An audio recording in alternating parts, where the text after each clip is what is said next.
사랑의 샘, 평화의 소리, KCR, 뉴질랜드 뉴스입니다. 오클랜드 대학교의 숀 핸디 교수는 오클랜드 소매업체들이 수요일에 다시 쇼핑객들을 받아들일 때 주의할 것을 촉구했습니다. 핸디 교수는 오클랜드가 90% 완전 백신 접종 목표에 도달하는 것을 보는 것은 환상적이지만 90%는 마법의 숫자가 아니라는 것을 기억하는 것이 중요하다고 말했습니다. 또한 그는 소매업체가 이번 주에 다시 문을 열 때 상점을 관리하는 방법에 대해 매우 신중해야 하며 환기와 마스크 사용, 스캔에 각별한 주의가 필요하다고 말했습니다. 그는 오클랜드 지역 접경의 개방 가능성에 대해서는 조심스러워하며 전국적으로 백신 접종률이 낮은 지역사회를 방치해서는 안 된다고 말했습니다. 월요일에 기록적인 수의 81명의 입원이 기록됐지만 이 중 7명만이 ICU에 입원했습니다. 핸디는 이것이 부분적으로는 현재 발병이 젊은 층 사이에 퍼지고 있기 때문이라고 말했습니다.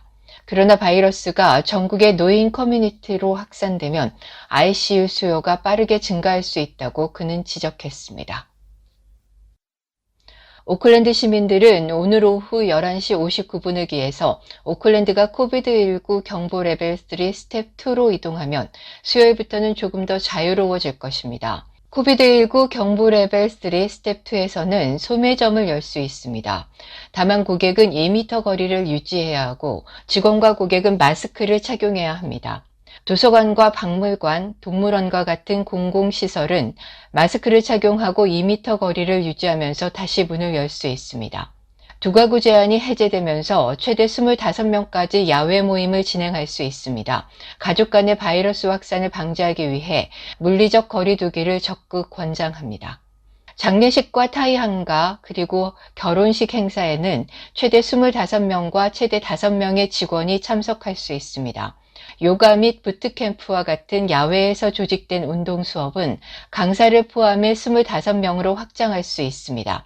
물론 2m의 물리적 거리 두기가 강력히 권장됩니다. 하지만 스텝 2에서는 실내 및 실외 수영장은 계속해서 폐쇄됩니다. 카페와 레스토랑 역시 계속해서 테이크어웨이만 가능합니다. 쇼핑몰의 푸드코트도 문을 열 수는 있지만 음식은 쇼핑몰에서 먹을 수 없습니다. 영화관과 카지노, 극장은 계속해서 문을 닫고 이발소와 미용실도 문을 닫습니다. 실내 사교 모임도 금지됩니다. 또한 오클랜드의 접경 경계는 그대로 유지됩니다. 최근 발표된 연구는 아이가 자궁에 있을 때 뇌가 어떻게 발달하는지를 보여주고 생애 첫 3년은 아이의 웰빙에 평생 영향을 미칠 수 있습니다.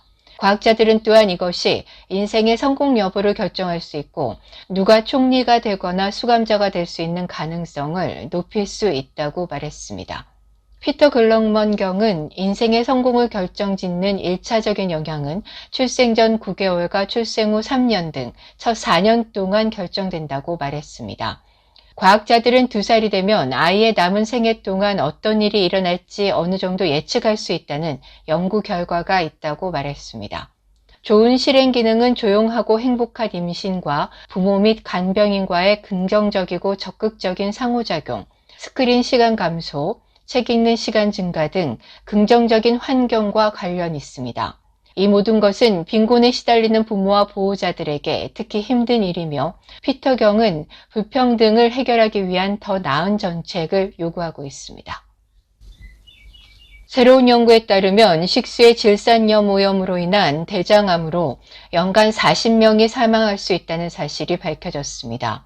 오타고 대학교와 러프버러 대학교, 오클랜드 대학교, 빅토리아 대학교의 연구에 따르면 뉴질랜드의 80만 명의 사람들이 국제연구에서 위험하다고 밝혀진 수준 이상의 질산염 수준에 노출되어 있습니다. 유니버시티 오브 오타고 공공보건부의 수석 연구원 팀 챔퍼스 박사는 뉴질랜드에서 질산염 노출 수준을 평가하고 식수 품질에 대한 국가 데이터 세트를 수집한 최초의 연구라고 말했습니다. 자신다 하던 총리는 해외에서 귀국하는 사람들을 위해 정부는 지속적으로 관리 검역시설 사용을 옹호하고 있다고 말했습니다. 정부는 완전히 백신 접종을 받은 사람들을 위해 MIQ 체류를 반으로 줄였으며 임종하는 사람들을 방문하기 위해 집으로 돌아가는 일부 뉴질랜드 사람들은 3일 동안만 격리하면 됩니다.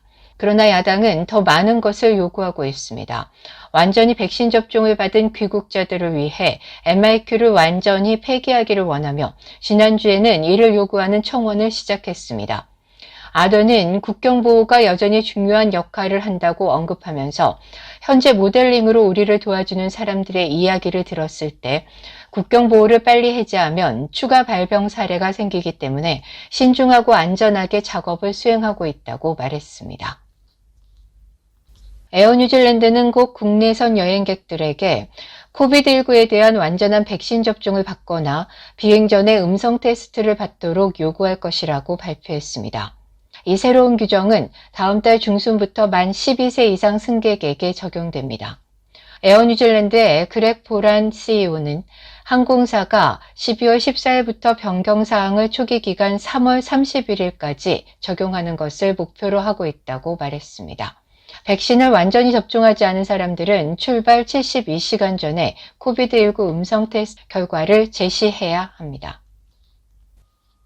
부동산 시장에서 첫 주택 구입자들의 비중이 계속해서 늘어나면서 최고의 기록을 보였습니다. 앞으로도 이러한 추이가 지속될 가능성이 있을 것으로 보여지고 있습니다. 부동산 분석회사 코오로직의 새로운 자료에서는 첫 주택 구입자들의 부동산 구입 비중이 9월 말까지의 지난 3개월 동안 26.4%를 차지하면서 그 앞에 2, 4분기 21.5%보다 증가했습니다. 오늘의 환율 정보입니다.